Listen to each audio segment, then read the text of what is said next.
રાજકોટ જિલ્લાના ગોંડલમાં અજાણ્યા બાઇક ચાલકે છરી વડે 4 યુવાનો પર કરેલ હુમલાનો મામલો। મકર સંક્રાંતિના દિવસે કડિયા લાઇન વિસ્તારમાં અજાણ્યા બાઇક ચાલકે 4 યુવાનો પર છરી વડે કર્યો હતો હુમલો। ઇજાગ્રસ્ત 4 યુવાનોને સારવાર માટે ગોંડલ સિવિલ હોસ્પિટલમાં ખસેડાયા હતા।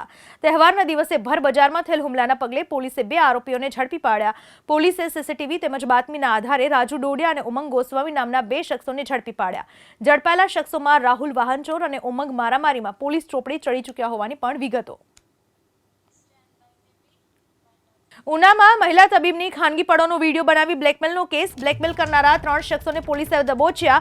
3 શખ્સોએ મહિલા તબીબની પ્રેમી સાથે કારમાં ખાનગી પડોનો ઉતાર્યો હતો વિડીયો ઉતારી કથિત પત્રકાર મનીરાજ ચાંદેરા નામના પત્રકારને આપ્યો હતો।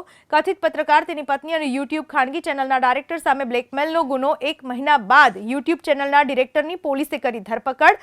હજુ પણ કથિત પત્રકાર મનીરાજ ચાંદેરા અને તેના પત્ની ફરાર। મહિલાએ વિડીયો અમુક મહિના પહેલા વાયરલ થતા નોંધાવી હતી ફરિયાદ।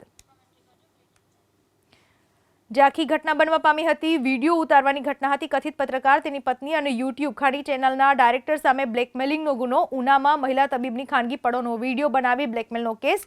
બ્લેકમેલ કરનારા 3 શખ્સોને પોલીસે દબોચ્યા છે, જેમાં 3 શખ્સોએ મહિલા તબીબની પ્રેમી સાથે કારમાં ખાનગી પડોનો વિડીયો ઉતાર્યો હતો।